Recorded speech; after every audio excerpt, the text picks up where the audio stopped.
Good morning. Good morning. Good morning. Thank you. Please. Thank you. Good to see this cabinet and the staff together here. Thank you.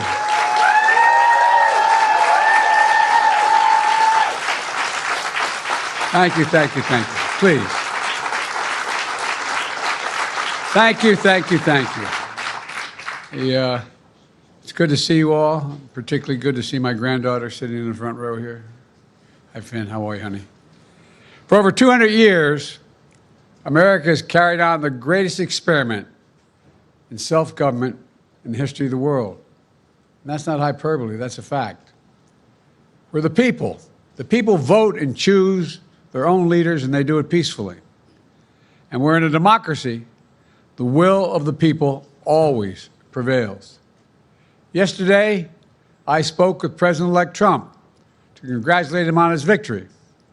And I assured him that I'd direct my entire administration to work with his team to ensure a peaceful and orderly transition. That's what the American people deserve. Yesterday, I also spoke with Vice President Harris. She's been a partner and a public servant. She ran an inspiring campaign, and everyone got to see something that I learned early on to respect so much, her character. She has a backbone like a ramrod. She has great character, true character.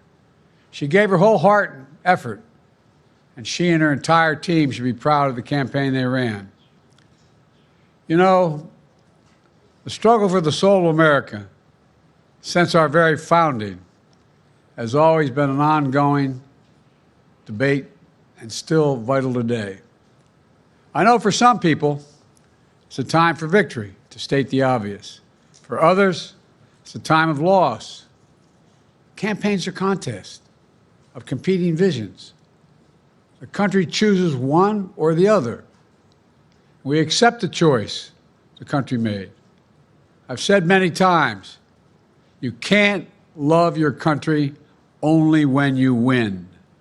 You can't love your neighbor only when you agree.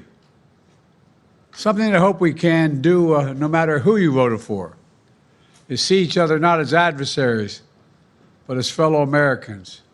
Bring down the temperature. I also hope we can lay to rest the question about the integrity of the American electoral system. It is honest, it is fair, and it is transparent. And it can be trusted, win or lose. I also hope we can restore the respect for all our election workers who busted their necks and took risks at the outset. We should thank them. Thank them for staffing voting sites, counting the votes, and protecting the very integrity of the election. Many of them are volunteers who do it simply out of love for their country. And as they did their duty as citizens, I will do my duty as president. I'll fulfill my oath, and I will honor the Constitution.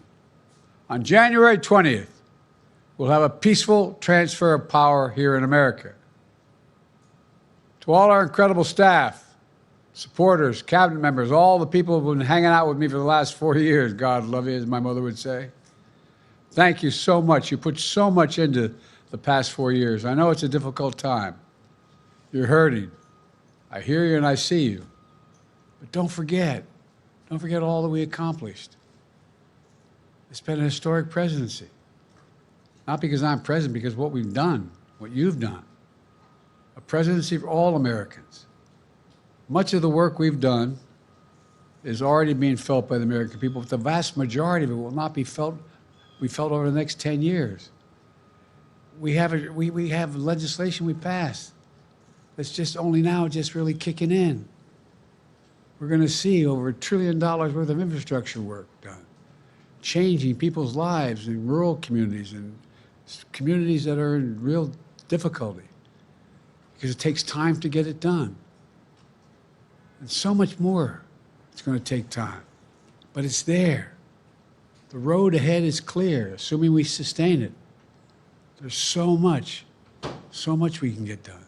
and will get done based on the way the legislation was passed. And it's truly historic. You know, we're leaving behind the strongest economy in the world. I know people are still hurting, but things are changing rapidly. Together, we've changed America for the better. Now we have 74 days to finish the term, our term. Let's make every day count. That's the responsibility we have to the American people. Look, folks, you all know it in your lives. Setbacks are unavoidable, but giving up is unforgivable. Setbacks are unavoidable, but giving up is unforgivable. We all get knocked down. But the measure of our character, as my dad would say, is how quickly we get back up. Remember, a defeat does not mean we are defeated. We lost this battle. The America of your dreams is calling for you to get back up. That's the story of America for over 240 years and counting. It's a story for all of us, not just some of us. The American experiment endures. We're going to be okay, but we need to stay engaged. We need to keep going. And above all, we need to keep the faith. I'm so proud to have worked with all of you. I really mean it. I sincerely mean it. God bless you all. God bless America. And may God protect our troops. Thank you, thank you, thank you.